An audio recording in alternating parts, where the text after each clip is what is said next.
Hi, my name is Jacob Youngblood with National Control Devices. Today I'm going to show you how to get started with your WebEye relay controller. The first thing you want to do is connect your WebEye module to your router using the Ethernet cable, and connect power to the board using the power cable. The next thing you want to do is visit the WebEye product page for your product, or you can visit any of the WebEye product pages, and scroll down to the resources section, and you should see this discover utility. Select that. Once that's done downloading, select it, open the file, choose run, and it may ask you if you want to allow access. Just say yes. And now this device will scan your network for WebEye modules. As you can see, it brought this one up. And if you have multiple things come up, it means you have multiple WebEyes or .NETs on the same router. So if that happens, you can match the MAC address right here to the MAC address printed on the top of the WebEye module and just discover them that way.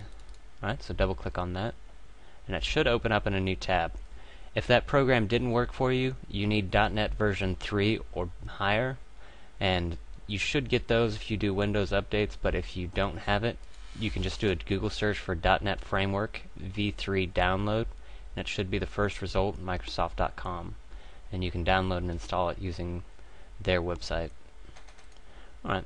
When you get to this page, the first thing you'll see is the relays page, which is the default home page for the WebEye. You can change which home page you use through the configuration interface, and I actually talk more about the configuration interface in the WebEye configuration video. So if you want to know how to configure your device, you should watch that video. On this page you can turn on and off all of your relays. There's these buttons that do turn all relays on and turn all relays off. If multiple users are using this board and you want to make sure that you have the current relay status before you send any commands, you can just hit this refresh button and it will refresh all these for any changes that may have happened. You can also switch banks just by selecting the next bank or the bank before. And the bank name and the relay names are all changeable through the configuration interface. On the A to D page, the only thing you can configure here is the A to D input names, but right now I've got my computer on a floating A to D input, which means that the A to D inputs are constantly changing, and it's set to update itself every 3 seconds. Your browser will refresh the status of those A to D inputs. You can also change the refresh rate of those A to D inputs, so if you want it to refresh faster or slower, you can do that.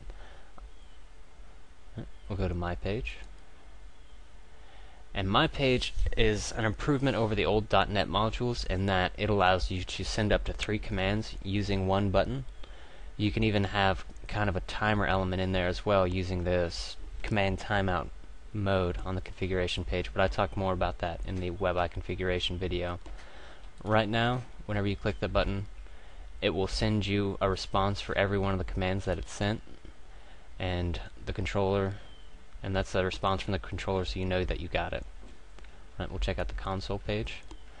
The console page allows you to send any one command to the WebEye module without having to worry about creating a macro for it. If it's just something you do every now and then, setting a timer or something like that, you can log in here and send the command, and it will send you the response byte.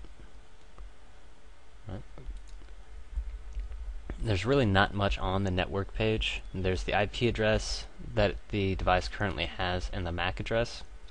The thing to note on the MAC address is that you need to know the MAC address in order to access this module using link.signalswitch, which gives you global access. And how you would use that is just put into your URL bar link.signalswitch.com/ the MAC address. So in this case it would be 002048E135FF without the semicolons, or without the colons, sorry, and it would log you into that. You would, however, have to have port forwarding set up on your router and able to access it globally. The configuration page is broken up into 4 different sections. There's the device, relay, my page, and A to D. And I go into much further detail on this in that WebEye configuration video. So if you want to know more about this page, you should go check that video out, and it will explain everything you can configure on the board itself. Alright, and that's how you get started with your WebI relay controller. Thanks for watching, and I'll see you next time.